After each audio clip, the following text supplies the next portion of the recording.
So we're looking at a very simple invocation here, so please respond to me.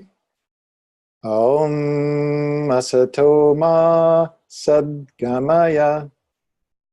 Om Asato Ma Sadgamaya. Tamaso Ma Jyotirgamaya. Tamaso Ma Jyotirgamaya. Mrityorma Amritam Gamaya.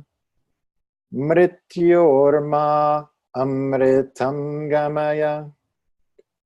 Om Shanti, Shanti, Shanti. Om Shanti, Shanti, Shanti. So welcome. This prayer is a simple prayer. When you teach Om, you can remember that you're teaching people basic mouth positions. So again, respond to me. U, u, u,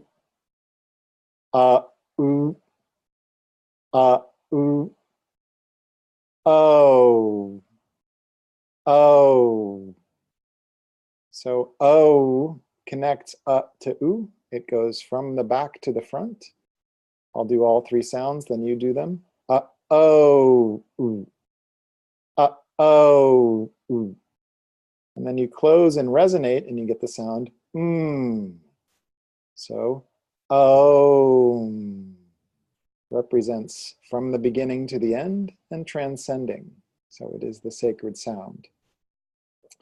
Then we have the word Sat, which means real or what is, and Asat, which is a negation. So Asat will means not what's real or the unreal. Ma means never. And Gamaya is like go me. It means lead me toward. And so we have Asata Ma Sat Gamaya, which becomes Asato Ma Sadgamaya with the euphonic blendings that Sanskrit creates. So lead me to the real or to what is, never to the unreal. The next, we have a similar construct, Gamaya, lead toward or lead me toward, Jyoti, you can try saying that, Jyoti, which means light, never to tamas. So tamasah means to tamas, and tamas means the dull. And you may remember tamas as one of the three mahagunas, sattva, rajas, and tamas. So those are the three huge qualities of creation. Sattva is luminous and pure, rajas is dynamic, and tamas is dull or inert. And so here we're saying, lead me to the light, never to the dull or dark.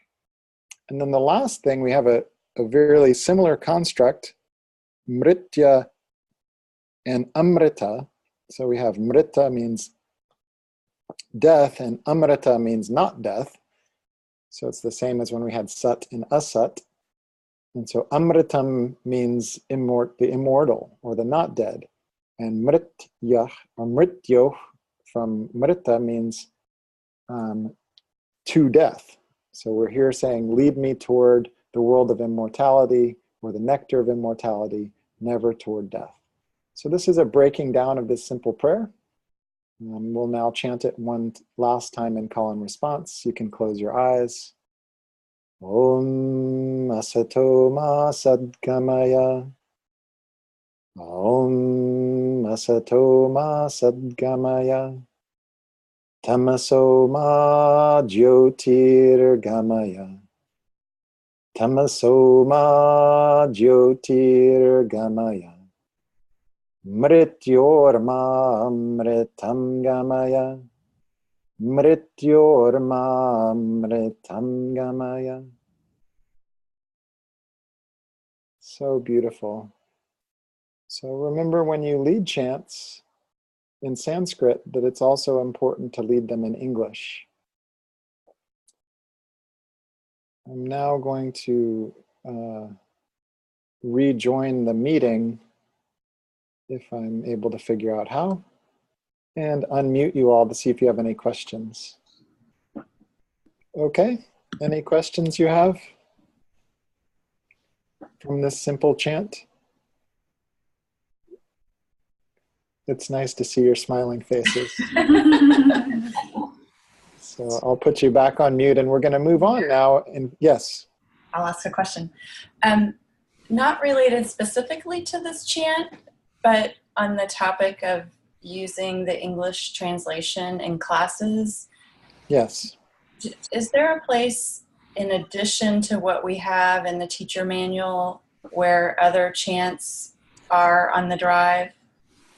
That's a good question. And if you could write that in your notes, really, I have translated many other prayers and chants, and there are, I think, places where they are already up, but it's an improvement that if you remind me, I'll be sure to do.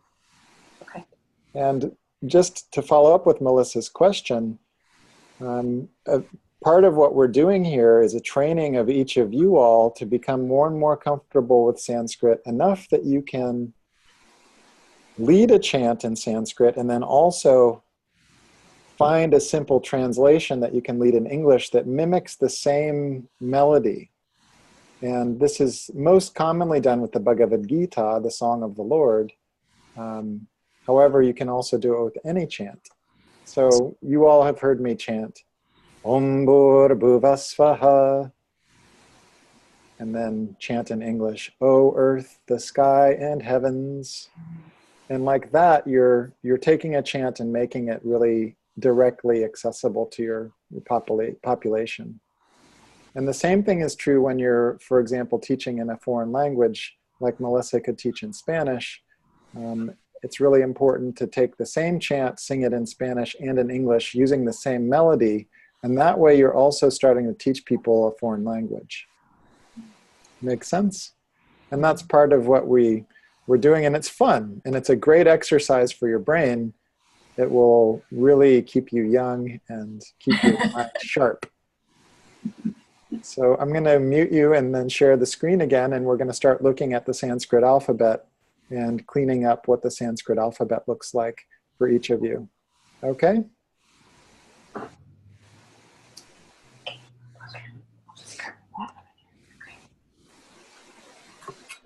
Set it over here. Would you like to shuffle?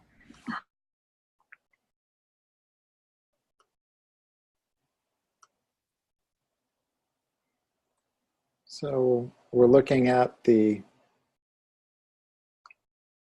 Sanskrit, and Sanskrit manual that I've written, there are different versions of it throughout time, and I apologize for any challenges you have in following. But just as an overview, we're going to go through this document pretty quickly today. Just so you can respond to me because you're each on mute. We're finding mouth position first. E, o, u. E, o, u. Take time to find these places in your hard palate of your mouth. E, o, u. E, o, u.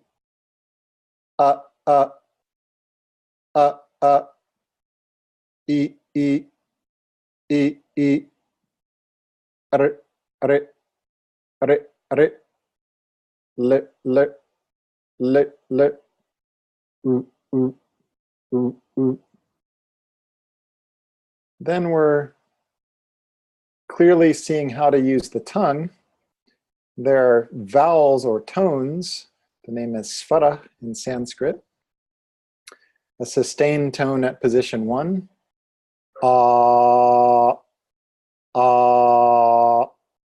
And then a consonant or with sonant or with a tone, a mark at position 1. Ka, ka, ka, ka. Position 2.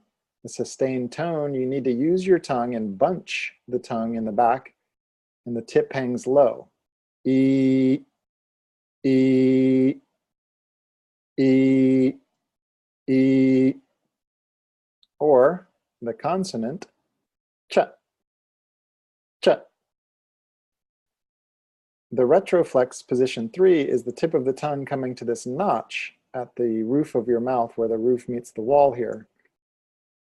Er, er, er, er. And then we're not really sure of what this sounds like because we don't have an English equivalent, but it would be ta, ta, ta, ta. Position 4 is dental, and as a reminder, we don't use this position in English. However, in Spanish, they do use it. The sustained tone would be ol, ol, and the consonant is ta, ta. At the lips, we have the sustained toned oo, oo, and the consonant pa, pa. In order of importance, the first thing to remember when learning any language is, what does it feel like in my mouth? And Sanskrit is teaching you to feel things in your mouth, just like the rest of the Vedas is encouraging you to find a felt sense of something being true. So this picture is depicting my tongue going to my teeth, and then I'm releasing breath. Ta, ta. The next most important thing is to learn this font, which is a font which tries to draw a picture of that. So it has a little bubble of breath. Ta. If you use English characters to try to approach it, you're most likely going to get lost. So always return back to what kind of thing is happening in my mouth. Have I started to learn this script? And try to stay away from English transliteration. And those of you that are now in an advanced teacher training, it's time to start learning the script and having a better, cleaner sense of what's happening in your mouth. The alphabet is called Varnamala. You can try that. Varnamala. Varnamala. Varnamala. And what it means is the ring of sounds, or the necklace of sounds. And you may recall that these are the seed sounds for the bija mantra, the petals of the chakras that are within you. And it's basically organized according to vowels or tones started out. And this was earlier when I was younger. It's difficult to translate what these two are. They're actually not consonants, but they're special, kind of the roots of all the tones. Then we have consonants, or marks, they're called. Then we have semivowels. The actual name is antasta in Sanskrit, which means stand-betweens. And we have breath sounds, which are heated, or ushman in Sanskrit. So this is the basic organization of these sounds. And our differentiation starts with how to make the tones different. And so we'll practice these in call and response. Ah. Ah. E. E. E. E. Ooh. Ooh. Ooh.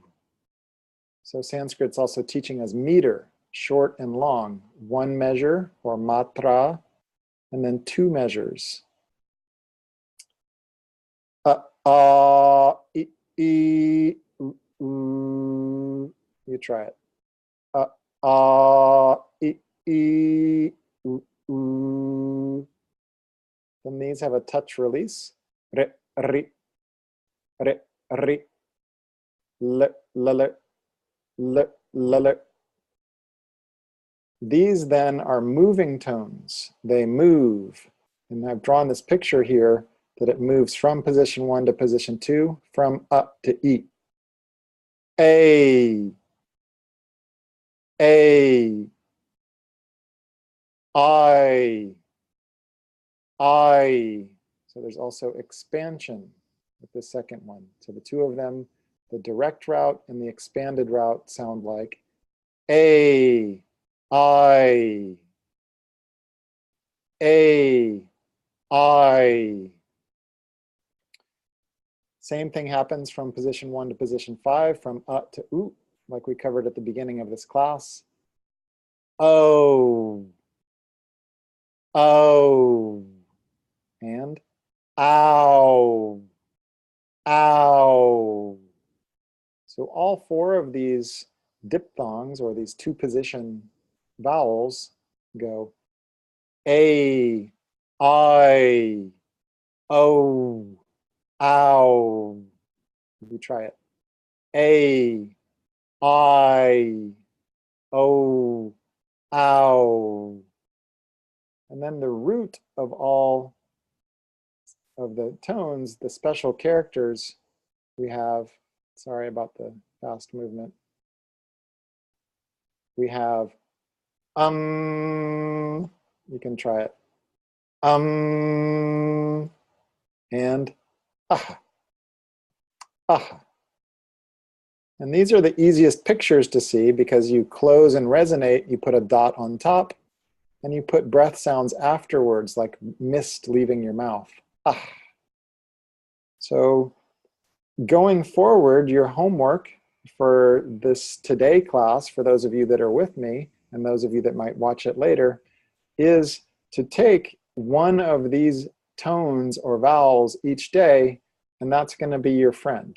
And you're going to practice writing it and practice chanting it. It's really the simplest of all mantra practice. You're just learning what are the vowels in Sanskrit. When I learned this, I would take this character and I would write it really big.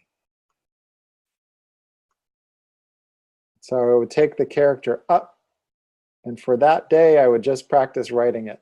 Now you can certainly get that lined paper, like those of you that were learning to print and had to print a bunch of them and do that. But the homework practice for you is to learn these pictures, however you can. My recommendation is that you take one each day, and they become a new friend for each day.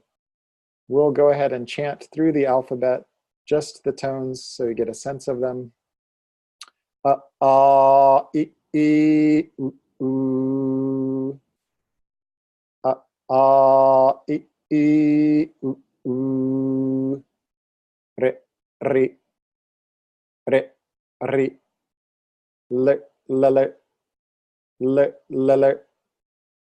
A, I, O, ow, O, ow, aha, aha. So that's your homework involving the Sanskrit alphabet, is to put some due diligence into actually learning the characters and to cleaning them up. This is not just an exercise in learning a new language. You're learning the very root sounds that created the language that is the home of all of these teachings. So this is central to really feeling and understanding what the material is about. In addition, these 16 sounds are the sounds at the throat chakra, the 16 petals. So this is the very beginning of that deep inner process, the deep inner practice of chanting the Bija mantra, that sacred spell of the seed sounds. So nice to see you. I am going to switch view here. And you can now ask me any questions. I'm going to take you off of mute. Did that come across okay? This is our first try at this. Mm-hmm. It's a review for the three of you, and I'm not sure if Tree's still with us, but I think she is. I'm still. Okay, no, I'm just looking at the note on the Sanskrit basic, trying to look at what you have in that screen. Great. So this partially is a review, and it's a good reminder for us to stay current with the material.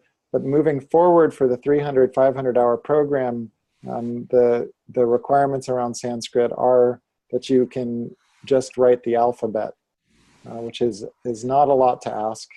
However, it's a lot to ask if you're not used to other languages. So just take your time, practice writing the characters one at a time. And remember that in totality, the teacher training is always a conversation. So there are certain things that are absolutes. And if you've put in a lot of effort into learning the Sanskrit alphabet and writing it and you're not able to, as long as you can chant it, that's going to still be enough.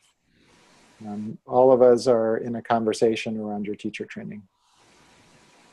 We're going to move on to the next part for the today topic, which is looking at the Yoga Sutras and reminding you of the most important ones that we teach, that those of you that have graduated more recently from the first stage of teacher training would have had as more absolutes to learn.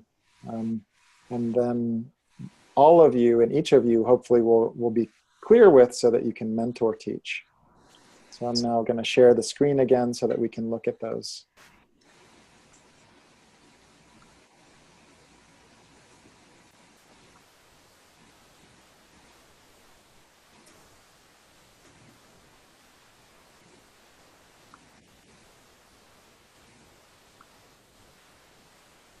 So we're looking at the Yoga Sutras of Patanjali, and you can practice saying that after me after I mute you.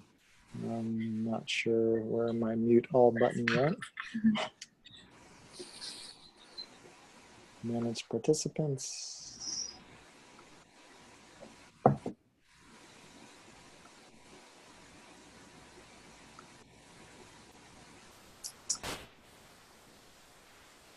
Well, this is one of those things of the technological era. What happens if I push the mute all button and nothing happens?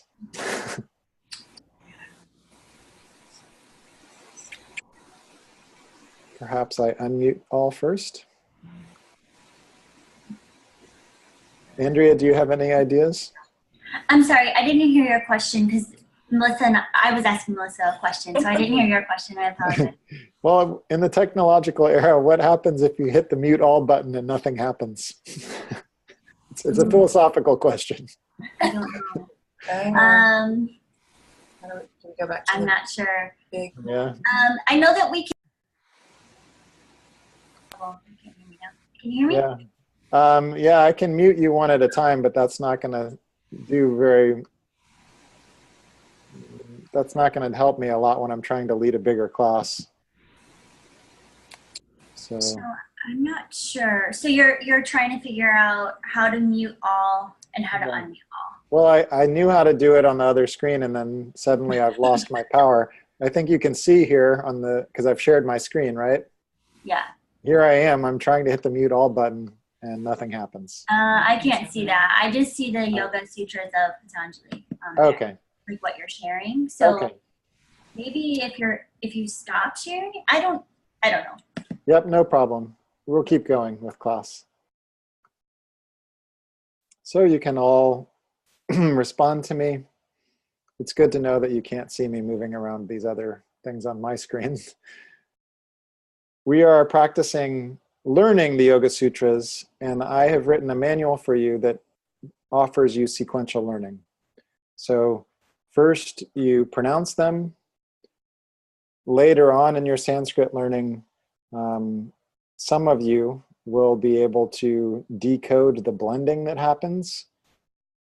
Each of you can look up words from a Sanskrit dictionary and get a literal sense of what they are. I have taught you some key roots. Many of you have heard me teach the root ni before, from yama, niyama. Yama are codes of conduct toward others in the environment, or controls, or checks. And niyama are the internal versions of that. So throughout this manual that I've written for you, there will be some occasional codes and routes for you to practice learning. And then finally, I've offered the most basic translation possible of the Yoga Sutra, uncolored by commentary. Commentary is important. However, it's also important to be able to offer the simplest and most really powerful and effective version. And that's the whole literary style of sutra. You're sharing the essence in oftentimes the fewest number of syllables possible, or sometimes in a way that the rhyming or the mnemonic meter is useful and helps you remember. So we're going to start. You can respond chanting after me. Atta, atta, patanjala, patanjala, Yoga Sutram, Yoga Sutram. Then I've broken each word apart. Atta, atta, patanjala, patanjala, Yoga, Yoga, Sutram, Sutram. The translation, now, reverence to that which shines down, the teachings of Patanjali. Union, thread. So those are the words in their order. What does it mean? It means something like now, from the reverence that shines down, from that which is the blessing which is descended from the past, or that which comes from Patanjali, the formula for union with God. So that is the beginning of the Yoga Sutras. We'll chant it one last time. Atta Patanjala Yoga Sutram. Atta Patanjala Yoga Sutram. We're going to look at the most important Yoga Sutras that each of you ideally would be able to teach at the end of your RYT 200. However, certainly at this point in your more advanced training, these sutras hopefully are deeply within you. And we'll start with the introduction. Where are we? We're in the first chapter, which is the chapter on samadhi or absorption. So you can respond to me. Atta, atta, samadhi, samadhi, padaha, padaha. Then in entirety, you can respond to me. Atta, samadhi, padaha, atta, samadhi, padaha. And what does it mean? Now the chapter on total absorption. Samadhi means the full and total placement. And that is the 8th layer of Ashtanga Yoga, total absorption. When I, the doer, the act of doing, and the done all become one. So I frequently describe this as the artist being in the flow, the athlete being in the zone, the musician being in the groove. And it's when I'm able to just live life like a child. So a child largely lives life that way, unless they've been traumatized. They live life just in the moment. Once the hormones come in the teen years, they bring this fall from grace that's depicted in the Christian language literally as sex being sin. But what happens actually is that the mind gets split from the moment. It has the capacity for self-reflection. And in that time, when usually around the hormonal years, we have the fall from grace or the fall from the moment-to-moment bliss. And adult life is an attempt to find our way back to that moment-to-moment bliss. So we have the first chapter as the chapter on total absorption. And now we're going to get some teachings on about that, about samadhi. And you can respond to me. This is the first chapter and the first sutra. That's what 1-1 means at the top. You can respond.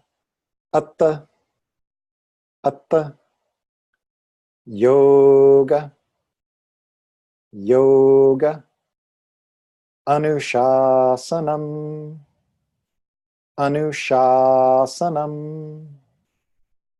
Then in totality, atta, yoga, anushasanam, atta, yoga, anushasanam.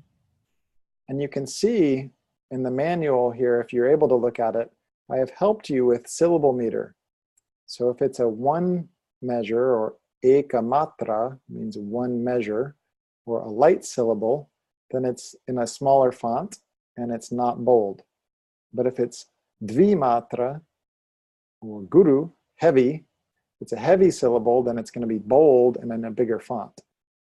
So atta yoga nushasanam. You can visually see that represented in red in your manual.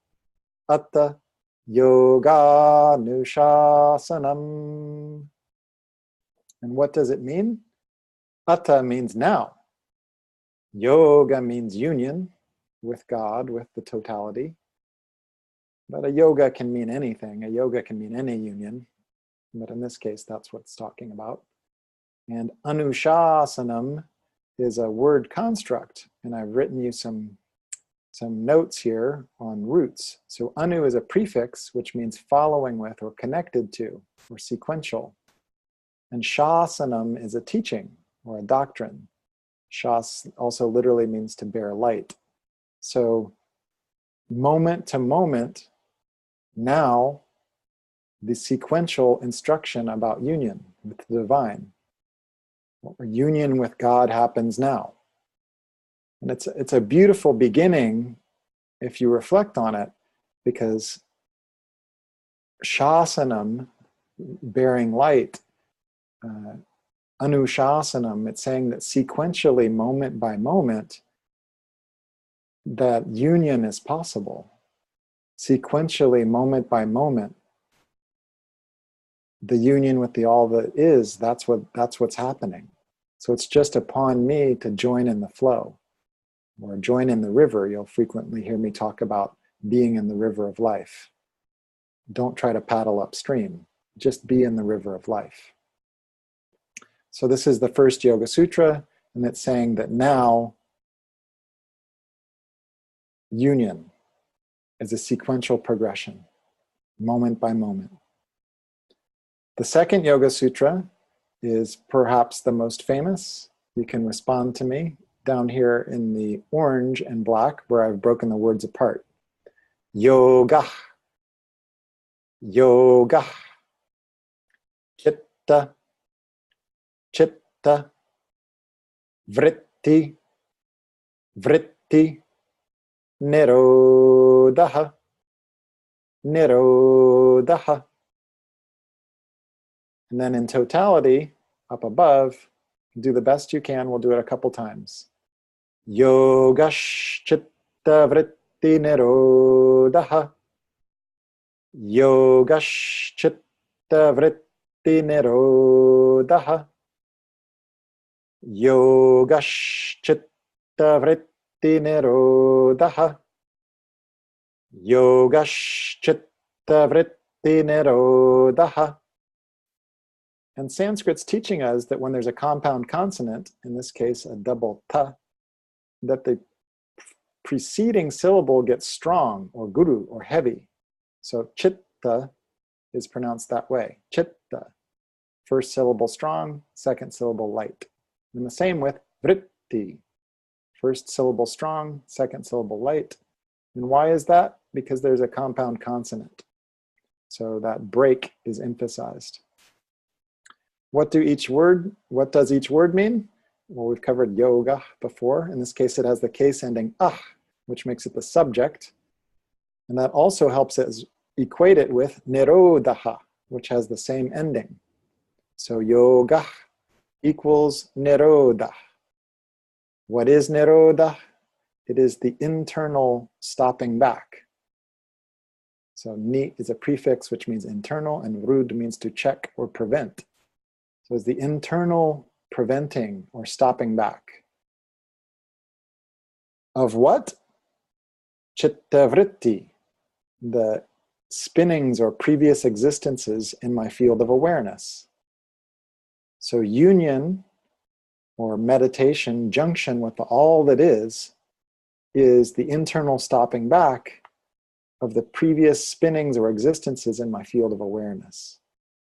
And this definition is key to understanding the process that is yoga. Yoga is not an entity, an attainment in and of itself. Yoga is a process. The next Yoga Sutra tells us what happens when I stop back those spinnings. You can repeat after me. We're down here in the orange and black, the word by word. Tada, tada, drashtu, drashtu, svarupe, svarupe, avasthanam, avasthanam. Then we'll try several times the entire sutra. Tada drashtu svarupe vasthanam.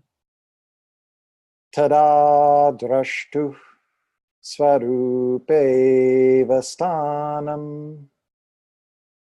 Tada drashtu svarupe vasthanam. Last time. Tada drashtu svarupe vasthanam. Then the word for word learning of this sutra. Tada means then. Drashtu comes from drashtra. It means the seer. This is the one who is examining. It's a part of me, the seer within. Sva means self. And rupe comes from rupa, which means form. So in the form of myself. Avasthanam comes from the prefix ava, and sthanam means standing or position. So sta is the same root sound in English, sta, stand. So the literal translation is then the standing away of I the seer in my true form. So when the spinnings stop, then I, the seer, stand apart or stand away in my true form. The next sutra tells me what happens if I don't stop the spinnings in my mind. Vritti, vritti, sarupyam, sarupyam, itaratra, itaratra. We'll try the whole sutra and call and response a few times. Vritti sarupyam itaratra. Vritti sarupyam itaratra. Last time. Vritti sarupyam itaratra. Which literally means vritti, we've done before, a tendency or a previous existence, a spinning. Sarupyam comes from that same construct, rupa meaning form, sa means with form, and sarupyam means sameness in form or conformity. And itaratra means other place or otherwise. So if I am not standing apart from the vrittis, if I'm not standing apart from the crap that happened in my past, if I'm not able to stop back my reactions based on the past, then I'm going to stand in them. It sounds obvious, but the Yoga Sutras are really clarifying human psychology here for us in a really short number of syllables. So if I'm not able to stop back the spinnings in my mind based on my previous conditioning, then I am going to stand in them. I'm going to think that I am them. Otherwise, there is conformity with the tendencies or conformity with the spinnings in my mind. Or otherwise, I think I am them. So just as a review, the first 4 Yoga Sutras are very central to your learning of the process of yoga. Atta Yoga Nushasanam. Your turn. Atta Yoga Nushasanam, which says here and now, a sequential presentation of yoga, or here and now, union is shining moment by moment. Second sutra, Yogaschitta Vritti Nirodha. Yogaschitta Vritti Nirodha, which means union is an internal stopping back of the previous spinnings in my mind, or the previous spinnings in my field of awareness. Third Yoga Sutra says, Tada drashtu svarupe vastanam. Tada drashtu svarupe vastanam, which says, then I, the seer, in my true form, stand apart from the vrittis. I stand apart from them. I'm not caught up in the drama from my past. And the fourth one says, vritti sarupya mitaratra, vritti sarupya mitaratra, which says other place. If I'm not standing apart, then there's only one other place. I'm standing in the spinnings. I think I am them. I am actually, again, in the soap opera. And a lot of times you'll hear me talking about this. It's not Star Trek number 15 that's causing the pain. It's Star Trek 1, the original episode. It's not Rocky 12 that's the problem. It was Rocky 1, the first movie. Not to make fun of movies, but the point is, it's usually my early patterning that just replicates over and over and over again. My current situation, why am I grumpy? Why am I reacting to something? Well, it's based on previous patterning. And the pain story is usually from early patterning, and I have to learn how to stop it back. And at first, I might not be able to change my initial response to things, but I can certainly change how long I sit in response or in reaction. So that's the process of yoga. So I might not always be able to check immediately my immediate reaction if someone is really sharp with me or someone cuts me off in traffic. But how long I last spinning in it, that I can. We're going to fast forward to the 12th Yoga Sutra, which is the next essential sutra for you to learn, in my opinion. And that follows describing what are the 5 categories of vrittis. So you have the 5 categories of vrittis described, and at another point we'll go through those.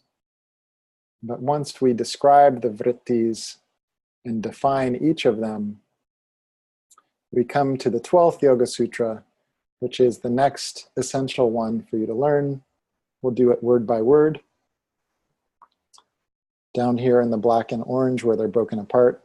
Abhyasa, abhyasa, vairagya, vairagya, abhyam, abhyam, tad, tad, nirodha, nirodha. Then do the best you can with the whole sutra. We'll do it a couple times together. Abhyasa vairagyabhyam tan nirodha. Do the best you can. Abhyasa vairagyabhyam tan nirodha. Last time. Abhyasa vairagyabhyam tan nirodha. Great. So you'll have the opportunity to hear me chanting it. And as your Sanskrit gets better and better, you'll be able to follow along with the cursor as I go over the Devanagari, the Sanskrit font. Abhyasa vairagyabhyam tannirodha. And the word-by-word breakdown. Abhyasa means a diligent practice, literally something that happens a lot without interruption. So I'm going towards something without interruption. Abhyasa is a practice, a permanent exercise. In vairagyabhyam, I split it into vairagya, which comes from viraga. Raga, many of you will have heard before. Raga is one of the musical interludes that matches a certain time of day or matches a season or a particular mood.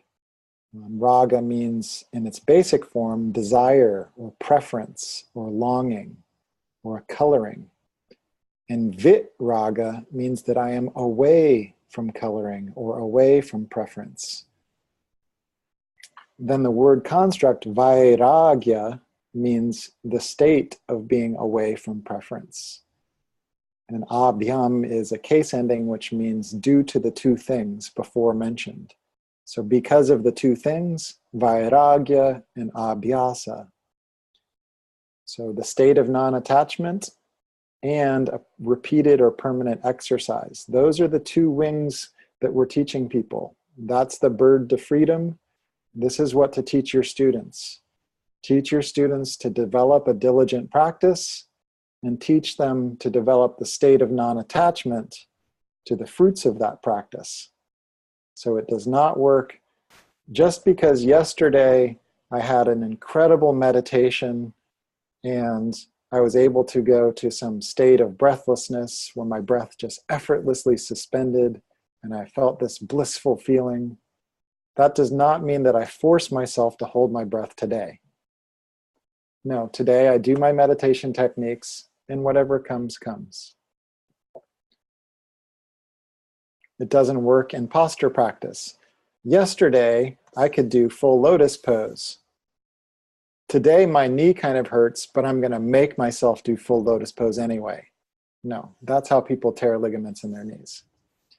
So I approach hip opening and I allow my body to tell me, okay, this is enough. That's the state of non-attachment. So what am I doing here with this diligent practice in the state of non-attachment? I am stopping back those spinnings, those vrittis. So this 12th Yoga Sutra is our first definition of how to do. This is our prescription. This is our how to do it. How do I stop back the spinnings in the field of awareness? Well, here I have that same word again, nirodha. So I know that I'm referring back to something I previously talked about. The stopping back of those comes from or due to the two things, non-attachment and a diligent practice. And this will end our discourse on the Yoga Sutras for today. So you can close your eyes and we'll practice the 12th Yoga Sutra a couple times to finish. Abhyasa vairagyabhyam tannirodha. Abhyasa vairagyabhyam tannirodha. Word by word. Abhyasa, abhyasa, vairagya, vairagya, abhyam, abhyam, tan, nirodha, nirodha. Whole thing. Abhyasa vairagyabhyam tannirodha. Abhyasa vairagyabhyam tannirodha. And then you're going to teach your students well, how do I get free from my past? What do I do? How do I develop a spiritual life? Well, you develop a diligent practice and you develop the state of non-attachment to the results of that practice. So I'm now muting you, so you all can now ask questions. Nice to hear you there, Tree. So you're all live now and microphone's operational. Any questions you have for me? So the homework that will be apparent is that you review these sutras 1, 2, 3, 4, and 12. And they're simple chants that you could be leading at the end of a class. So most of you teach yoga asana class. Some of you are learning to teach meditation or breathing class. This is a great way to end class. You're leaving people with this essential information that they can reflect on throughout the day. And when you give people a real small tidbit, that's really what we can do in these Western classes. Most of our school's format is we're doing these drop-in classes. So toward the end, you can offer them a little tidbit that they can look at. Any questions? There. Yes. So this is a detailed question, but I love all of the information that's packed onto these pages. I see the meter and the rhythm and everything. A couple of things I noticed that we didn't talk about. It looks like that's maybe the number of the sutra at the top. Are those all the numbers?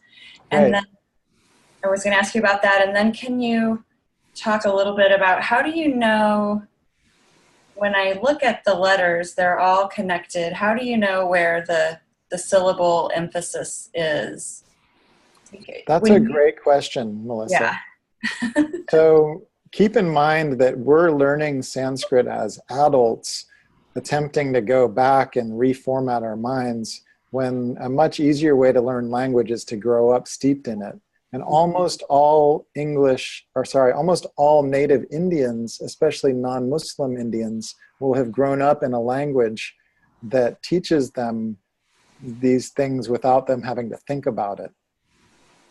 When I teach most Indian people, even if they don't know Hindi, even if they don't know how to read this font, it's within them to understand and feel like the meter, not only the meter of the language, because they're used to for example. They're used to there being short, long, 1 beat, 2 beats. They also are used to a lot of the words which have made their way into the language. And then the other thing is that they're used to a different kind of learning than we're used to. They're used to, and I'm speaking, and that this may change with the newer generations of Indian students, but they're used to a classroom that has a strong oral learning component to it. So I'm going to look back at this file again, and you can look at it so we can more closely look at Melissa's questions. And those questions are great ones. So up here at the top, I have, and your microphones are still live, so you can ask me as we look at it. Up at the top, I've put Chapter 1, 12th Sutra. And I think that Melissa might be asking about these characters. These are numbers here. And you'll notice that the numbers almost look the same as the Roman numbers. So this ancient font became pretty much the same thing. There are other, go ahead. The parallel lines on either side, is that? This is just a common thing. It's just a notation like parentheses. Okay. Yeah, that's the most common way that you'll see numerical reference when you're reading Sanskrit texts, is with a straight line rather than the curved parentheses that we use. And her other question was, how do I know where to break when I'm chanting? Well, your next step, Melissa, in learning is just to learn the alphabet. Mhm. Once you know the alphabet, then you're going to start looking at things like this. I'm circling it. Can you see me circling it? Yeah. And that's where two consonants have come together. That's ba and ya becoming bya. So it's a puzzle that you have to be able to deconstruct. The next thing you're going to learn is, what do I do if I want to say, where's a good example? So here's the character ra, but this actually says ra, not ra. So I'm here in the English characters, ra. But here it is ra, followed by a vertical line, which means keep going with that ra. So the picture of that is written here, each of these Sanskrit letters is a picture of what to do with my mouth. So eventually I get used to looking at it and it shows me what to do with my mouth. There's not any spelling in Sanskrit. All it is just a picture of what you do with the sound, which is really what spelling ideally was supposed to be before the fall of language. And you've heard many of you talk about that with English, how we have words like learn, L-R-N, learn, but actually it's L-E-A-R-N. But where do the E and the A come from? Well, it's just the fall of language, because language is talking and communicating using sounds. And then written characters are just trying to depict that somehow. It's freezing it in time. And there's a great quote on the written alphabet that Dr. Robert Svoboda has included in one of his books. I can't remember which one. I believe it's Light on Life, one of his treatises on Vedic astrology, on Jyotish. And he writes, quoting the Greek, one of the Greek philosophers, I believe, or one of the Greek kings, saying to this particular linguist that invented the alphabet, and he says, thinking that, this linguist or the scholar is thinking that they're about to get a bunch of praise, but instead what this king, or I can't remember if it's a king or a philosopher, says is, with this single stroke you will have done the most damage to the human memory in recorded time. Because people started writing stuff down, their memory got worse. Because previously the oral tradition, things were alive and people remembered. It's a different way of being. It's an entirely different way of learning. So just in terms of your sequential learning, Melissa, it's important that you just take it one step at a time. Stay with the Sanskrit alphabet. Then your next stages of Sanskrit learning, once you've passed the alphabet, you let me know, and then I'll give you the next lesson. And that sequential education of Sanskrit, I have very well mapped out until you get to this point. So really good questions. I'm going to stop the share now. And we're back for question and answers. Any further questions you have about what we covered today? It's nice to see you all. I'm going to stop the recording.